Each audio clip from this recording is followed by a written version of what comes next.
Hello, my friends and relatives, because if you're watching this, I assume that's who you are. I did a wonderful impulse trip down to Orlando, Florida to visit a dear friend of mine, and this is me doing a video format showing you what I got up to and what I did and my thoughts in that, blah, blah, blah, blah, blah. You may be thinking, what is on your face, Estep? I will not be addressing it. I will be, however, removing this and then putting new makeup on because I need to do that right now, but I need to do this. And I'm just gonna do what I want to, because who cares?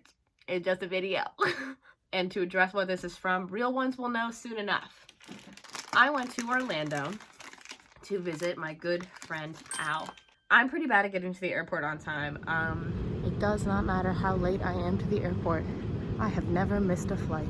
We landed, I found Al, and we went to an incredible cute little restaurant called Cafe Tutu, I think. It was a tapas place and we balled out. We got like 9 different things and everything was so good. I think my favorite thing we had was they had stuffed dates.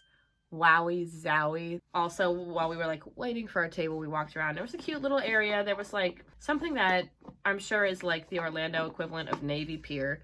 Nothing but tourism and silliness and spending money. This is not coming off. The second day, we went to the Kennedy Space Center because Al is almost an astronaut. We essentially got in for free and the Space Center was awesome. Al was like, you could spend like anywhere from like 6 to 10 hours here if you really want to do everything. Like it is theme park level immersive and that's totally true. Tell me that again. This thing is a real rocket launcher. What is this?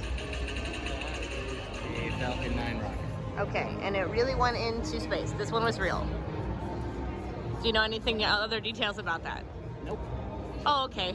Got to see the place where they build all the rockets, that big ass building. There's like an American flag on it and Al was like, every one of those stripes on that flag is wide enough to fit a city bus, which is crazy. We like had to get on a bus ride to get to this other thing to show this other thing in the blah, blah, blah, blah. And then like 10 minutes later on the bus ride, they were like, did you know each stripe on the flag is wide enough to fit a city bus? And I was like, Al has been here many times. And it was fun. And it was nice to be there with someone who'd been there many times because I'm not really good at paying attention to lectures. It was great for me to just listen to my friend and tune out all of the like propaganda in the videos that they showed on the bus. And like basically a handful of the other videos too. Seems like the theme of this place is go wait in line or you go wait for like a show. And there's like a 3 to 8 minute show that you watch that's like a video. And there's like some sort of interactive immersive. You're looking at the actual screens where they actually had the computer launch for like putting men into space for the first time. It's like a 4D experience, I suppose, you know, because you are inside of it. And then it'll have you walk through to the next part. It's like, and then there's a real rocket hanging there. And then there's this interactive ride you can do, or here's real spacesuits, or take a picture of you in a spacesuit. Here's the gift shop.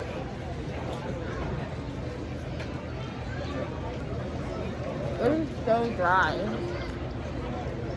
and bad. So bad. Okay. But it's like, okay, so you have a learning segment that's interactive, and then you walk through to a museum-like place where you can get even more immersed, or you can just walk around and go to the next place. We did 2 of those. The one we did that had the computers was cool. The other one was like a dome. I don't know how they did the projection, but it's big screen like this. And then there's a tier and a tier and a tier and a tier. And it's like you couldn't, even if you were laying down at an angle, you like couldn't, I don't think, see the whole screen at once. It was really cool. What I will say, I don't know if people weren't anticipating that this at the end the like main screen would rise to reveal the plane we had learned about, the rocket we had learned about, but it did. But like people really clapped. It was like an overwhelming clapping experience, and there was me being like, Did you guys like not see that coming, or we just was the was it like really that empowered? I don't know. It was cool, but the wow factor was lost on me. Oh wait, hold on. 1, 2, 3, go.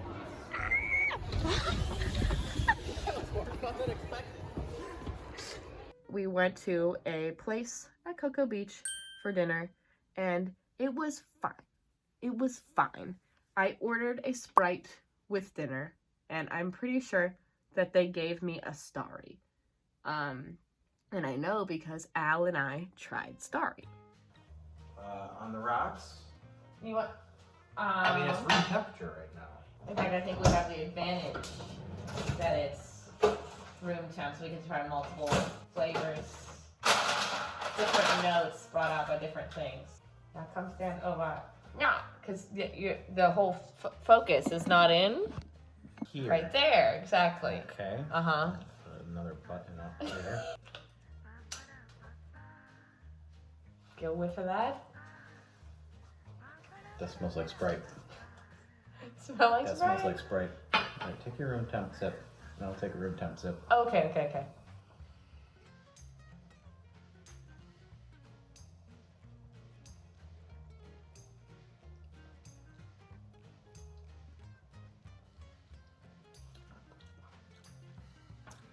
It's not Sprite. It's not Sprite.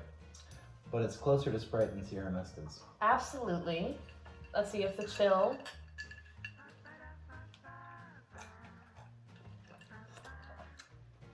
I will say that majorly affected the flavor.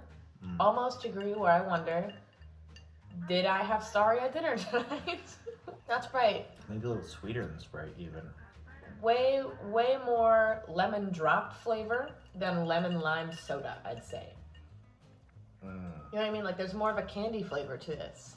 If I ordered a Sprite and they said, we only have Starry, is that okay? I'd say that's fine. If you're gonna rate it out of 5, what would you rate it? McDonald's Sprite being a 5, and like a hot Faygo Moon Mist being a 1. 4.2, maybe. 3.9. 3.9. As a whole, I'm not going above a 3.5, but I wouldn't go below 3. That's how I feel about Starry. I've since learned that Starry is made with high fructose corn syrup when Sierra Mist used to be made with sugar. So I'm like, interesting. The next day, this ain't coming off.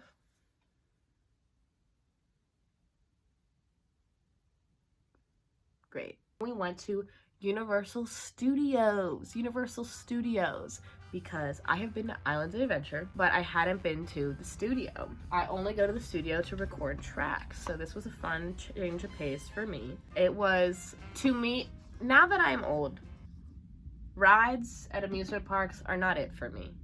I get sick, and I get uncomfortable, and I get disoriented now that I am old. So we were not doing rides. I just feel like Islands of Adventure is much more grand of a theme park than Universal Studios, because Islands of Adventure just has so much more, I'd say, thematics. What was cool was there was a Mardi Gras celebration going on because it's Lent right now. It's a Mardi Gras. It's a Mardi Gras. Oh my God. And so we got to see some cool street performers and cool costumes. And that was really fun to see because I love that stuff. Oh, there was a Blues Brothers things we saw. I forget which one is which, but I think it was Elwood was really he was not feeling the groove. He was not feeling the music. We went to the Diagon Alley part of the park, which we like very stupidly could not find because it's quite like in, you know, Sorcerer's Stone, you're supposed to walk through a wall. And we just walked right past it. We're like, what the hell? Where's the dragon? And then slowly we found it. We found our way in, and it was fun. It was well themed. Again, not as good as the Islands of Adventure part, but that is whatever. I don't think I have any footage of us walking through Nocturne Alley because I couldn't see. Because of how bright it was all day, it took me like maybe a solid 3 minutes for my eyes to adjust down there to be able to walk. I could not see anything at all. We did not do the Men in Black experience. I don't remember what came in between that and The Simpsons but the Simpsons stuff was fun. I got an $11 hot dog. Hamburger!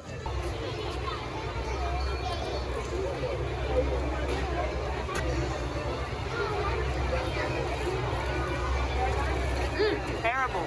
It was bad. It was bad. But you know what? Can't win them all. We didn't do the ET thing. Oh no. I was really tired. I was really tired this day. But I was strong anyways. We had a delightful little Pop-Tart from the Today Show. It was Mardi Gras themed. It was delicious. It was so good. We could not tell if it was supposed to be apple cinnamon flavor or like king cake flavor. And then we went home. That evening there was supposed to be a launch at the place where the rockets launch from. And so like I was like, it's at 2 a.m. We should go. It's a really special thing. People like do that here. And I was like, okay, people do that, sure. Like really not grasping like how much people do that, but we will see. It was a mission that was supposed to switch out crews at the International Space Station. So that was exciting. And we took a little nap, and then I woke up at like 12:50. We got in the car, but we were like gonna get there early, you know, and I like didn't understand like why would we get there like more than like 10 minutes early? We're just gonna like park and watch it. No, we parked near a bridge, and we were absolutely not the only people there. We were not even like 2 of 100 people. We were like 2 of 1,000 people maybe across 3 bridges. And Al explained to me when they were doing the Artemis missions recently, it was like 300,000 people were gonna watch these rockets take off. And that mission got scrubbed 3 times. And people showed up every time anyway. To which I was like, so people just do this. How many minutes until launch? 6 minutes, 7 seconds. Oh, that's way sooner than I thought we was there. And everyone was crowded around, and it was cold, and it was exciting. And Al was watching a live stream, and then Al goes, uh-oh. Oh. They turned out the lights. What should they have? What's happening with the load issue? There's an issue. Okay, but like, would that delay considerably, or would that cancel? That would cancel. Oh boy. And allegedly, how many minutes now until launch? 4 minutes and 12 seconds. Interesting. Perhaps like 30 seconds passed, and then the mission was scrubbed. We got about a 20-second head start before everyone else also started leaving, and then there was traffic leaving the middle of nowhere at 2 in the morning, because that's what the culture is like down there, which is wild to me. But it was a fun experience, even though I didn't get to see a rocket lift off. I still had a fun time. And that was my trip to Orlando. The next day, my flight got delayed by 2 hours, and that made me end up paying an extra $12 at Pittsburgh International for parking, which I was not pleased about. But you know what? You win some, you lose some. You gotta play big to win big, and you gotta work a little to ball a lot. And that's the tea from me. Thank you so much for watching. Do not subscribe. I will never make another video again. Bye!